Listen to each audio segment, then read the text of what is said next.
سلام، من رضا هستم. امیدوارم که حالتون عالی باشه. خیلی خوشحالم که همراهتون هستم. امیدوارم بتونم کمکتون کنم که خودرو سالم داشته باشید.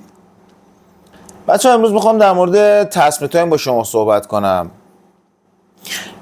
اینکه اصلا تصمیم تایم چیه و چه کار برای شما انجام میده. ببینید اسم تصمیم تایم روشه. تایم یعنی ساعت، یعنی ساعت موتور شما رو، دور موتور شما رو سالم نگه میداره، یعنی نرمال نگه میداره، روی تایم نگه میداره.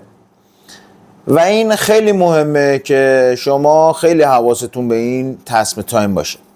بچه اکثر میکانیکا شاید این حرفا رو به شما نزنن، ولی که تصمیم تایم چه زمانی چه مدتی کارایی داره، چه تایمی برای تعویضش باید در نظر داشته باشید. تصمیم تایم، قانون تصمیم تایم بچه ها ببینید اکثرا چیزی که رو خود کارتون تصمیم تایم ها هست میگن آقا 80,000 تا، 90,000 تا، 70,000 تا، ولی به خاطر اینکه خیالتون راحت باشه شما باید روی 60,000 کیلومتر. ببینید بچه 2 سال، ببینید اگر ماشین شما سالی 30,000 کیلومتر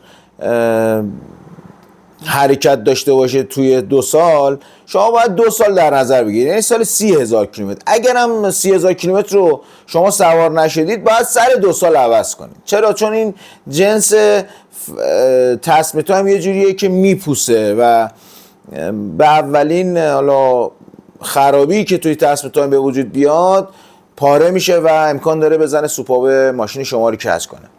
و توجه کنید بچه‌ها خیلی مهمه، ببینید همراه تصمیم تایم حتما این بلبرنگ تصمیم تایم هم عوض کنید. خیلی از مکانیکا این کارا رو انجام نمیدن، میگن آقا تصمیم بلبرنگت سالمه عوض نکن، ولی تصمیم خالی رو عوض کن. ولی حتما بچه‌ها توجه کنید، بلبرنگ رو با تصمیم عوض کنید و عمر سلامت ماشین خودروتون رو حفظ کنید و تضمین کنید.